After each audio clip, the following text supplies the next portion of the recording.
I couldn't find anything on YouTube on rebuilding a woods mower spindle. The main thing I was looking for is what direction do I press this out? Well, there is a hard to find woods L59 manual out there that actually tells you how to do it. I forget what name to look for the PDF. But first thing is you punch out this pin. I started with a 1/8 punch, and once I could tell I had enough space for it, I stepped up to a 5/32, and it wasn't that hard to punch out. Next, I'll be pressing this out at my press. Okay, so here we are set up in the press. I'm going to use the air on the press to do this because I've got so much junk up against this. There's not enough room to use the handle on the pump. And I sprayed a little Croil on there. Not sure if it's going to do anything. And these conveniently placed tires should break the fall of the shaft when it comes out. So let's try and get this gauge in the shot. See how many tons it actually ends up taking to get this thing out, if any tons. I suspect it's going to push that woodruff key down. Not that I care about that, but it shouldn't even be stuck in there like that.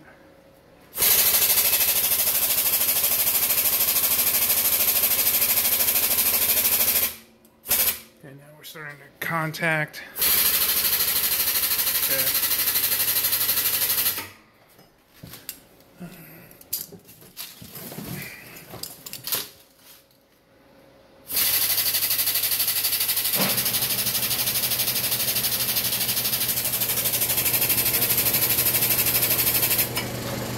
Yes, as I suspected, it's my air compressor. It took no tons. It was pretty easy to press down. I am probably going to have to remove this woodruff key because that needs to be removed to pass through this sleeve. So let me do that. Alright, let me try this with vice grips.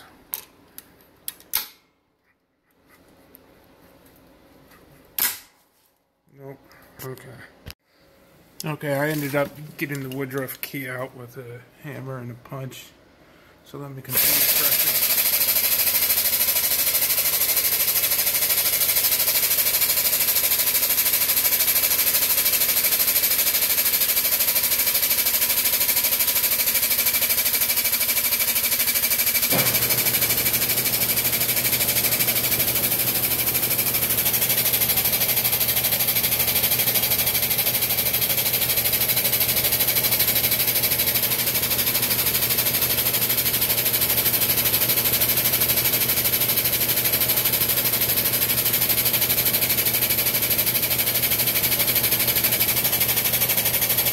Alright, this thing is not falling out yet. If this thing is pressed fit all the way, I'm going to have to move that bushing here in a second unless this thing falls out. Nope, alright, I'm going to have to remove this bushing or have something to push through it. Okay, well I was able to just take the bushing off with my hand. It was no longer stuck on there at all. So I guess if I get to here and it's still not falling out, I'm gonna probably use something like a socket extension for its rightful intended purpose to push through. Okay.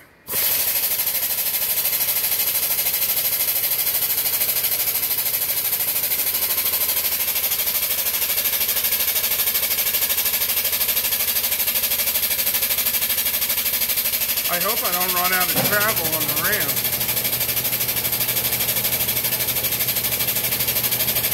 I would have to lift the whole deck up.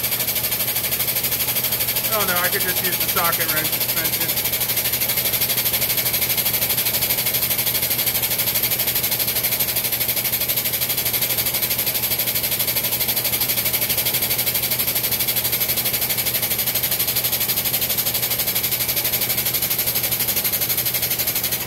Yep, looks like we're using a socket wrench extension.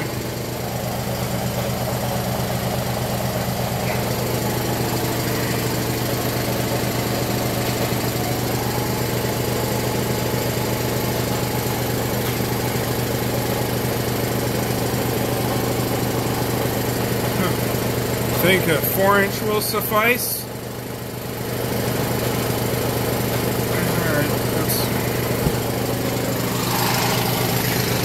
go over here.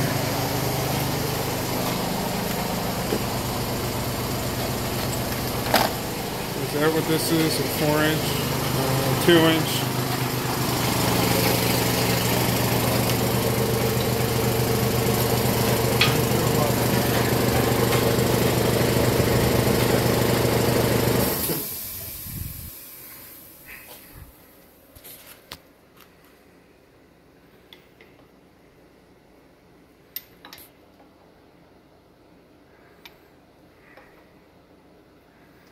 Okay, I'm gonna get this tight. I'm gonna need 2 hands.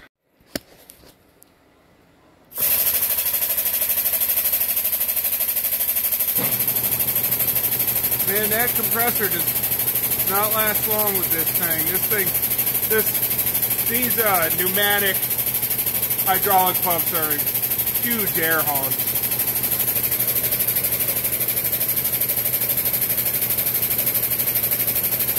This is showing nothing here. I could probably just hammer this thing out the rest of the way. I don't know. Let's wait till I run out of space.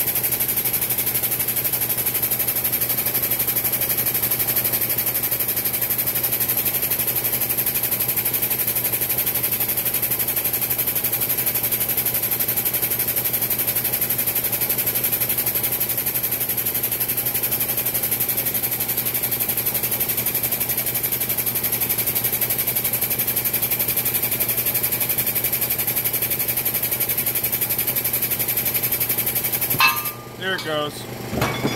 About time. Alright. Well, sounded like it rolled off the back of the tires there, so I gotta go fishing through cobwebs to get it. Okay, so here's that manual I found online. Disassembly drive spring pin 5 out of spindle shaft. That is that. Why are you taking a video? And then support spindle and press, push shaft down through housing, remove seals from housings, remove bearing cups from housings, remove bearing cone from spindle shaft.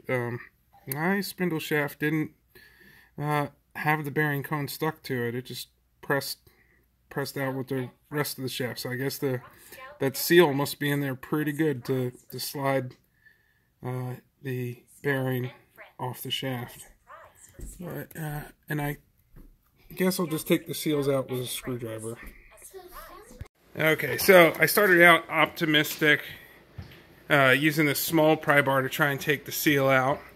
That didn't work, so then I had to go up to the next size, and I ended up actually having to use this, I don't know, what is this, a 24-inch pry bar to get it out, but with that, it came out pretty easy. So now I take it, I can just lift this bearing out. Alright, now I got to do the other side. Okay, so here I am taking out the bottom seal. Okay, again I had to use the huge pry bar, and oh yeah, there's my bike, and I had to remount the spindle and the flange because I started out clamping on this, and then I got concerned. I don't want to crack that, and it was sort of springing around, so actually probably best to just start from the beginning, clamping onto the mounting flange. Alright, so next step, which I assume is going to be a pain in the butt, is getting these races out. I have a 3-jaw pilot bearing puller for a clutch that I suspect will work here, but yeah, let me first just clean this out.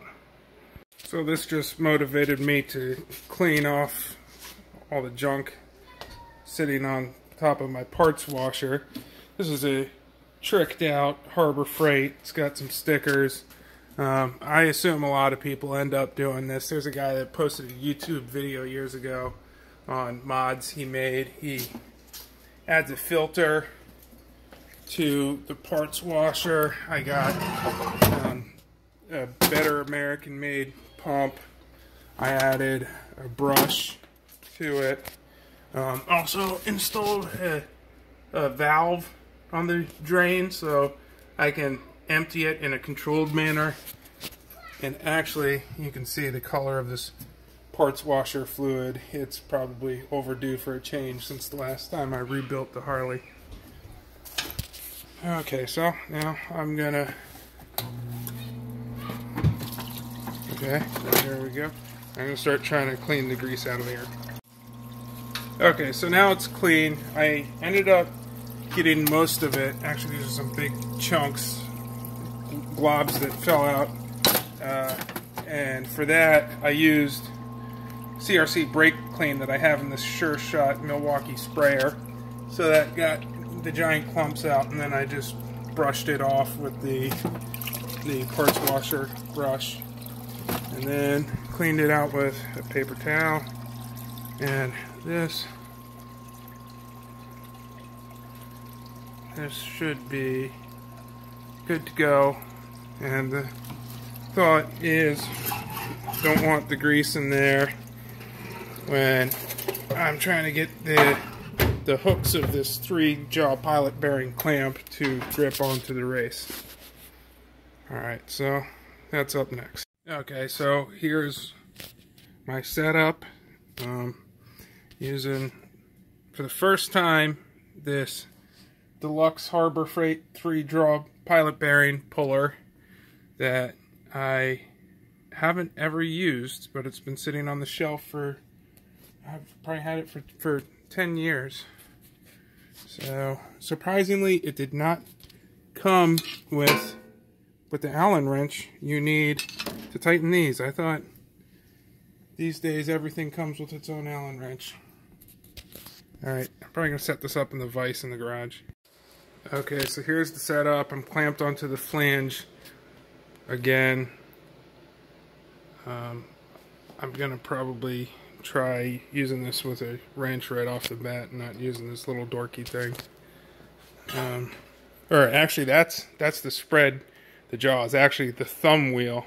I guess they provide the thumb wheel just for getting it set up, which I'm not sure. Does that look like the teeth are actually contacting the bearing race? That one looks iffy. How about up there? Oh, there's not much to clamp onto. Let's give this a shot. Hopefully the teeth survive.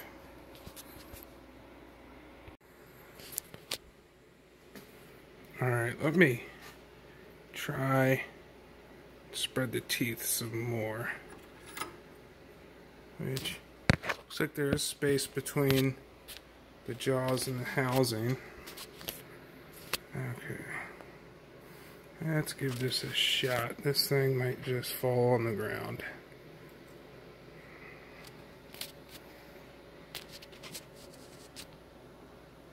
Oh. It looks like that tooth came off right off the bat, so I gotta reset this up. Okay, this is my second attempt. I found that I needed to notch the legs to clear the spindle casting on each of the 3 jaws. Actually, let me see if it appears to have helped. Okay. Looks like we're spread far enough out. Okay, so also to maximize my chances of success, I think I'm going to heat this up before even trying to pull anything.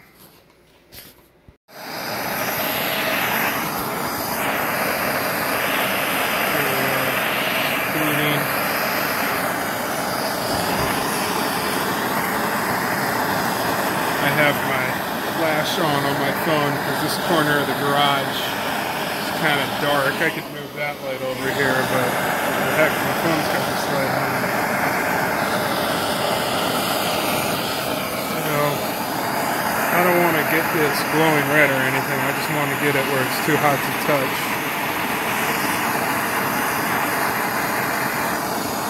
Yeah, actually this Burns-O-Matic torch hadn't been working for years. The ignition hadn't automatically lit for years and the flame was really weak.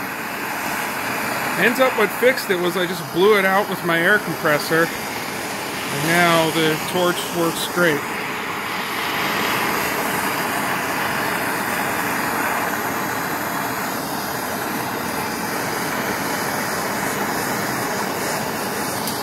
Alright, let me see how that feels.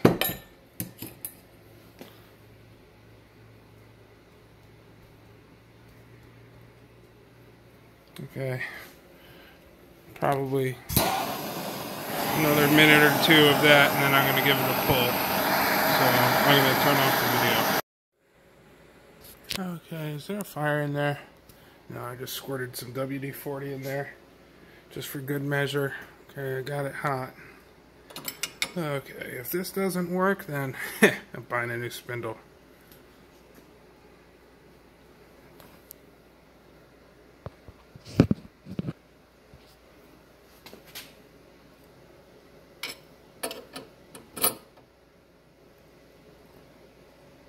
Now I can see the jaws trying to spread.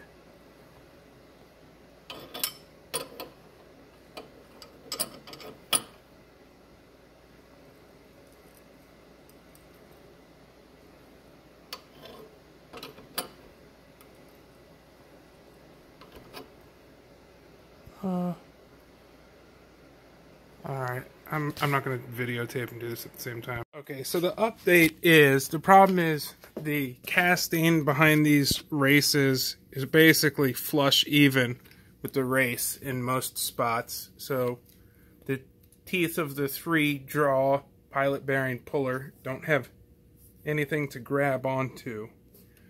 Luckily, I am equipped. I got myself for Christmas last year a Dremel with all the attachments, including the, I don't know what to call it, the pencil, which I figured to be the most useful attachment. So I just reached up in here and ground this out. Then I stuck the 3-jaw pilot bearing puller in there. And I chose that spot because that was the worst spot. And on this side there's a lot of meat to grab onto behind the race. So I stuck the 3-jaw pilot bearing puller in there just to see where else I needed to grind. And it looks like pretty much exactly lined up with the Zerk fitting. So gonna grind down there next. Oh, and it had been a year since I bought these bearings, races, and seals, and something I had forgotten was the Alice Chalmers dealership only had one race, and luckily it's only this race that is bad. And this race I stuck the roller in there and it's smooth. So just due to that, I think I'm only going to have to pull one of these out. So I'm going to pull the bad one out.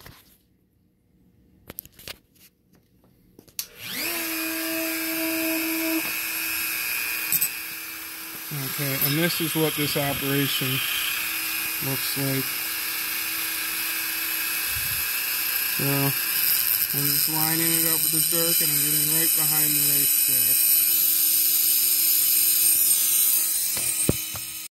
there. Okay, so I think I have a good grab on the races. On the race, I mean. Actually, I see some. I could do a little bit better, it looks like, over on that one. But anyway, time to head back and try and pull it out again.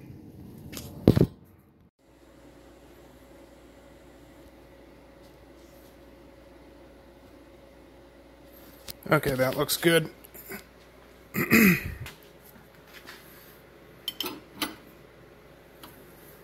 Hopefully this is the trick that does it. Oh crap, what's going on here? Look at that thing twisting around. Alright. Let me use two hands. Okay, it seems to finally be moving now on my second attempt after the grinding. On the first attempt, the jaws just bent inward again and just popped inside the race. Something that seems to be making a difference now. Well, there's two changes I made this time. Well, maybe three. I went as tight as I possibly could on this plunger that spreads the jaws out, which I thought I had before, but I just put a little bit more into it. But I also sprayed Croil in there, and I'm using 2 wrenches, so it's like a T-handle now, so I know I have even force around the center of this, and I'm not pushing it down or pushing it up, depending on just using a wrench on one side. The T-handle cancels both forces out. So I'm going to continue going with this. Seems to finally be working. And success. So now to push the new race in. Wonder if it was the Croil. If so, that stuff is amazing. I didn't even let it sit there for that long.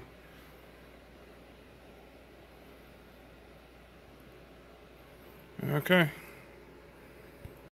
Okay, so it ends up I did buy both races. So I ended up doing the same thing on the other race where I used the Dremel and made enough space for the teeth to get behind the existing race and Croil and pulled it out.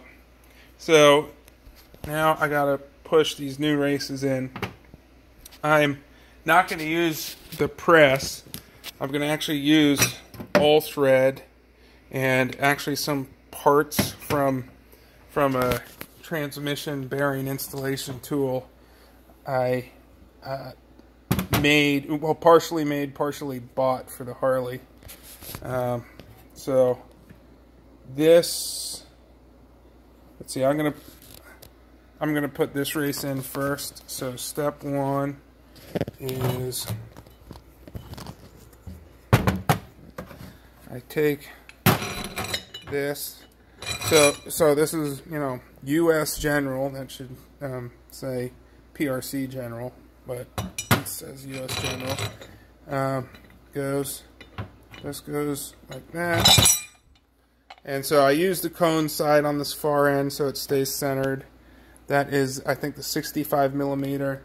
I'm going to use this 50 millimeter to actually draw the race in. But actually, before I do that, I'm going to use some of this Goodson Press Fit lube on the outside of the race and the inside of the spindle. And that, combined with this threaded T-handle and roller bearing, I should have a really good feel for if this thing's going in straight and for when it's seated, which I would not have with the hydraulic press. So let me get this set up, and then I'll show you what the assembly looks before I actually start pressing it in. Okay, and this is what the assembly looks like. I've already got it started, but this is how I assemble or press in the races. So I'm going to do this on both sides by turning the T-handle. And of course, I'm doing this with one hand. It's clumsy. But yeah, it's going in easy.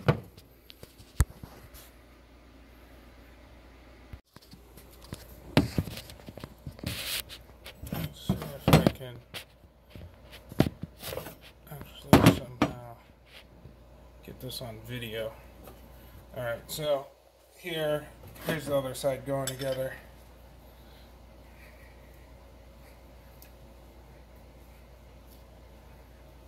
And it's real obvious once the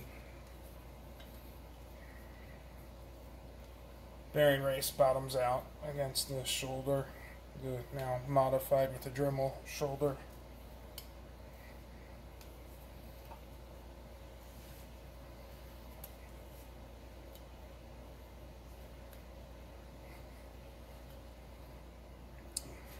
I'm probably making it look harder than it is just because it's awkward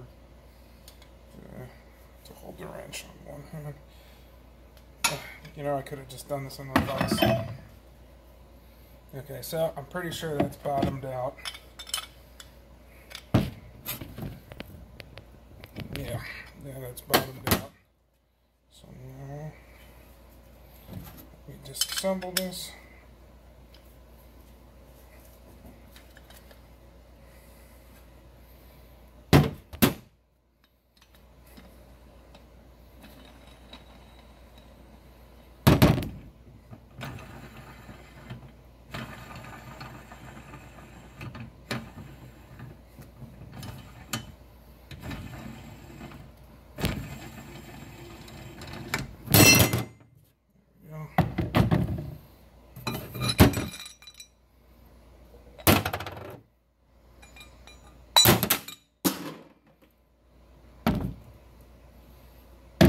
Okay, and now we're all done. Oh, you know what? That time, I thought that seemed harder. That's because I dropped... I wasn't using the roller bearing between the T-handle. Oh, well, whatever.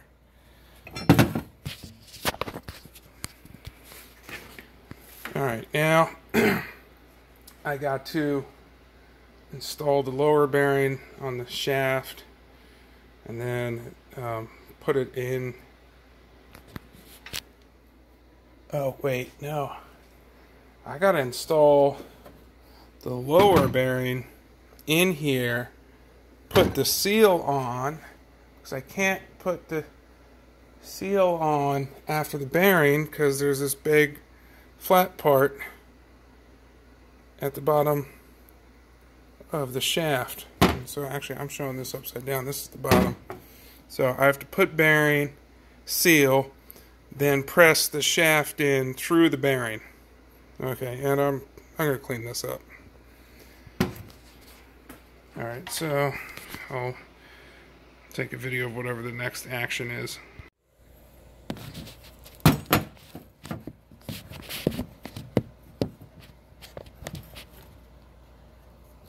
Okay. Just for the sake of being comprehensive and not missing anything in the steps of rebuilding your Woods L59 spindle, I'm going to include a video of me starting to pack the wheel bearings. And I like to pack the, or not the wheel bearings, the spindle bearings. But I like to pack them from behind and keep packing them until they start to ooze out of the front end. And maybe I shouldn't have filmed this because it's going to be pretty boring and I'm not going to be able to touch my camera until I at least wipe my hands off. And by camera I mean a cell phone. I don't have any standalone camera. Well, I do, but it's a Polaroid. Okay, I'm starting to see grease come out the other side. So that's good. Okay. The grease has come all the way through the wheel bearing. I'm going to put some down on the race.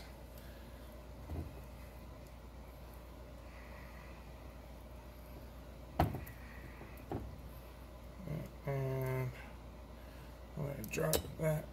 Oh, there. I dropped it in the spindle. Oh, camera tilted, so let me wipe my hands off real quick.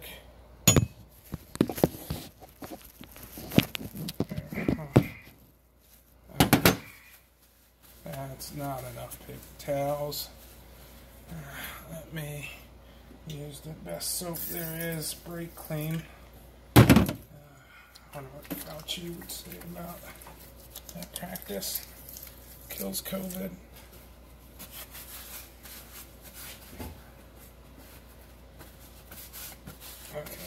Now I can probably turn off my phone.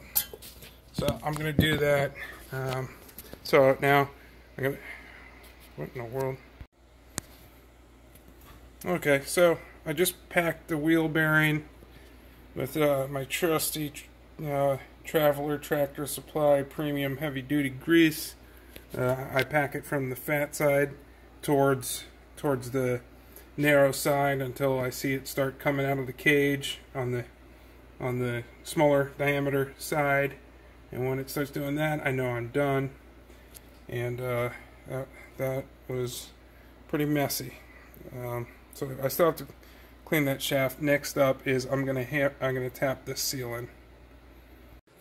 Okay, well remember the seals didn't come out that easy, and I had to use the largest pry bar up there. Well, I decided not to tap them in, but to use the same method I used to press in the race. That does a better job of ensuring it's square, and it goes in straight and even. So now, next step, I guess, is cleaning the shaft and pressing it through. Okay,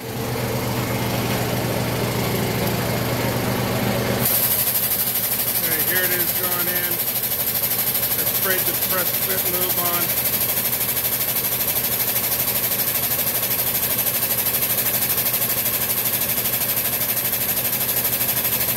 This is a slow press, I apologize.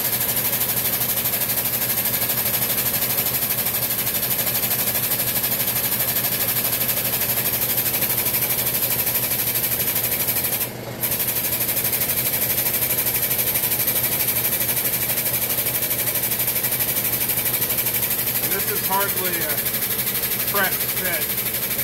It registers as no ton.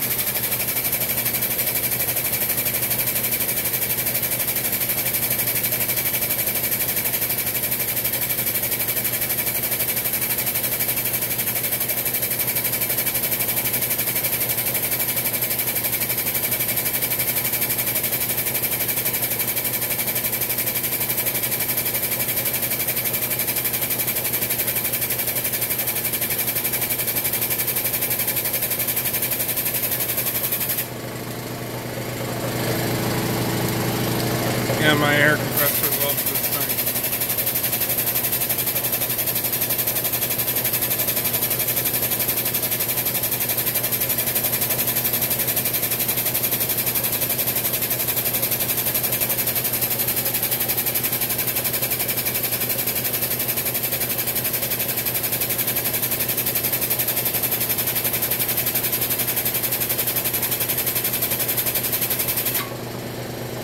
Wow, look at that. Just fell, basically fell in.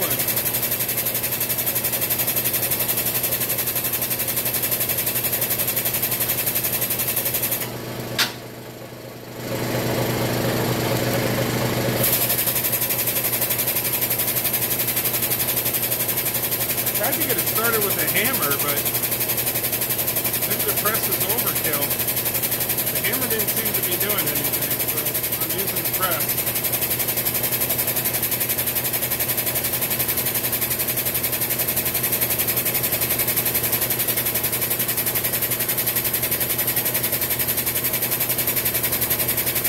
Alright, now let's hope this doesn't mess up the seal. Oh yeah, it's actually doing something now.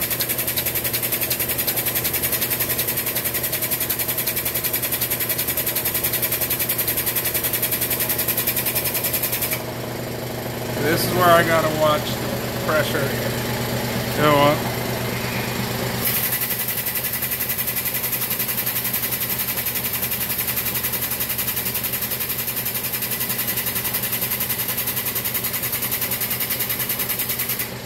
Okay, there we go. Now we're actually pressing something. So I'm gonna stop right there at 2 tons. Okay, so the next step is packing the top wheel bearing from this angle. That would be from left to right till it starts to ooze out of that gap between the cage and the inner race. Then I slide it down on the shaft. In order to press it on, I found an old pole from, it was an extra pole from the garage in the box kit I built, and that fits over. I also tried 3/4 inch steel pipe, but the ID wasn't enough to get past this shoulder, so that's why I had to find something else. Another idea I was trying to find was, I know I had a chunk of aluminum conduit around here somewhere, but I just couldn't find it and found this first. I used a pipe cutter to cut it to make sure it's square, instead of like a sawzall or something like that.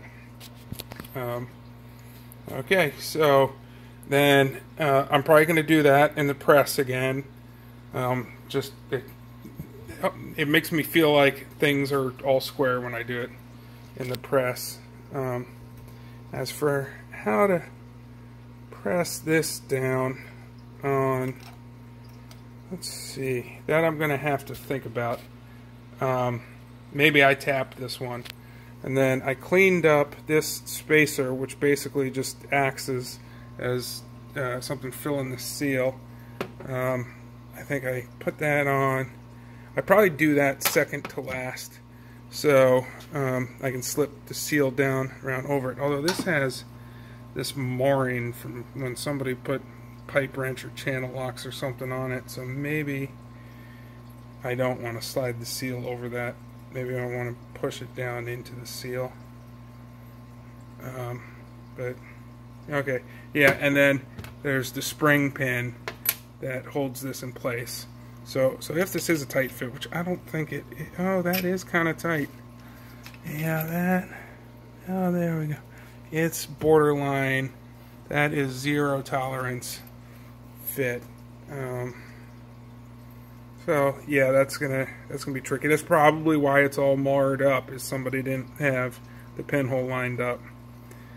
Okay, well, those are the next steps. I'm probably not gonna take any shots of the action so I can get this done, but last thing I'm gonna do is I have some paint that matches this original wood, sort of off-white towards tan paint.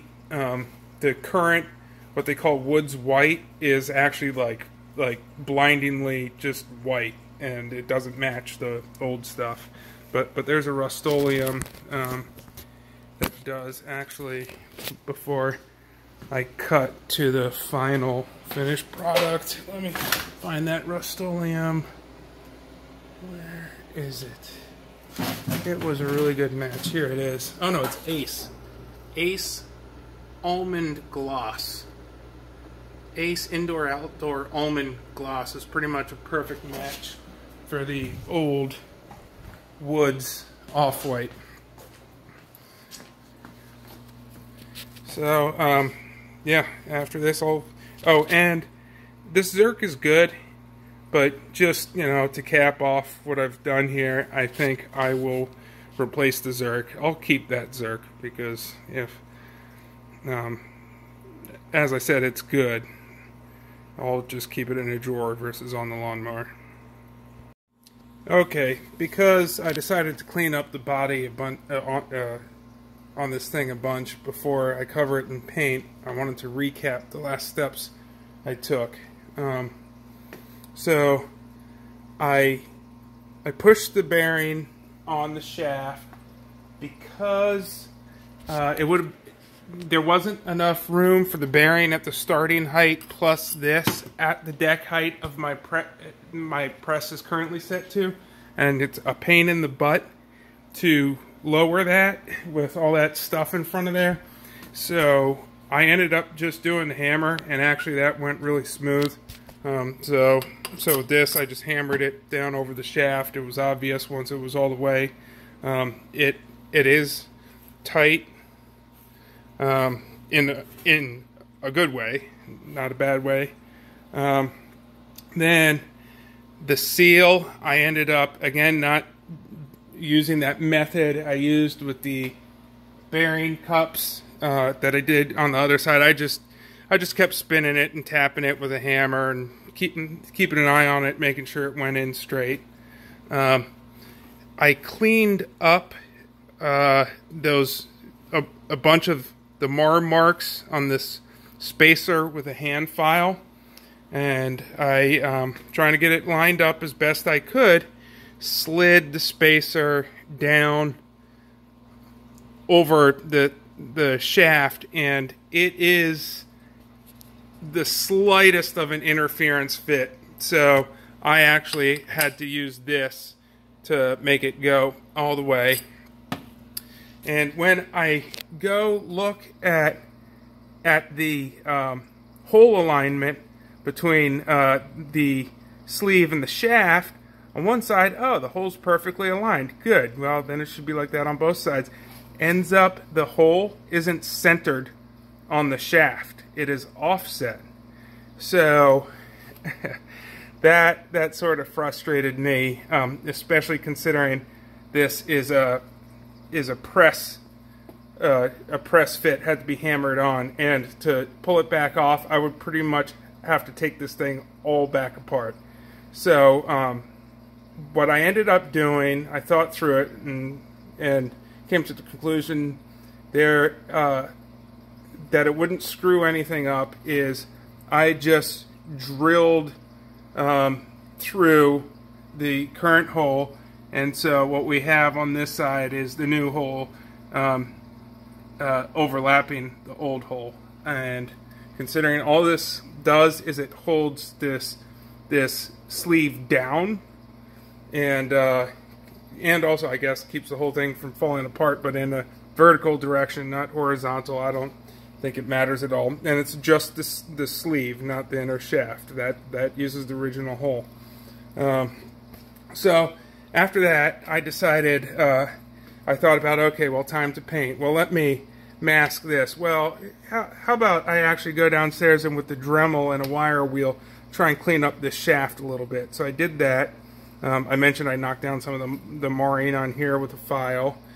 Then I came out to the garage and I decided I would hit the body of it with a wire wheel on the die grinder, and there's the hand file I used, and also for the flat flange faces, both where the mower blade goes and where it mounts to the deck, I use this sandpaper bit. And actually I got this flange, it's hard to tell because there's, you know, there's bare metal, there's greasy metal, and some rusty colored metal, but it's actually really smooth. And then there is the now shiny mower blade mount. I don't think that lack of friction from the shininess is going to hurt anything, because the left hand threaded bolt tightens the blades as it spins. And I wire wheeled the whole body. So what I'm going to end up doing first, when I'm going to mask the shaft, I'm probably only going to mask the part that gets covered by the pulley. And I guess that's... yeah, I guess I should mask where the blade goes. And then I'm gonna paint this whole deal, starting with the Rust-Oleum Rusty Metal Primer. Probably just enough in here for this, and then that Ace Almond outdoor paint, and I'll show the finished product when I'm done. Right. Okay, so I finished painting it last night, and I also painted the pulleys, but first let me show you some useful information in this manual I found online. The pulley heights. These pulleys have a tapered bushing that lets you adjust the height.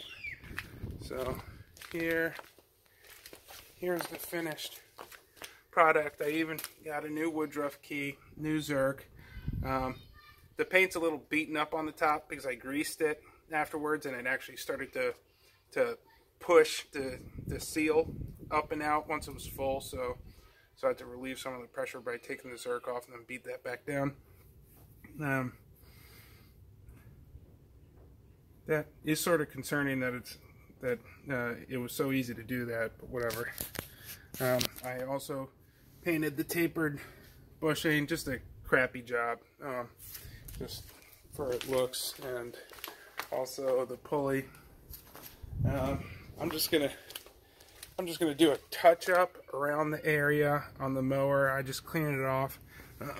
It's still a little wet from the dew this morning, so I'm probably just gonna paper towel wipe it off and do a quick once over with the paint. I'm not too concerned about the quality, but yeah, this bearing's done, and I guess we'll see how long it lasts. Oh, and so that one is the right bearing, so I'm going to set the center of that to 3 1/16 inches height.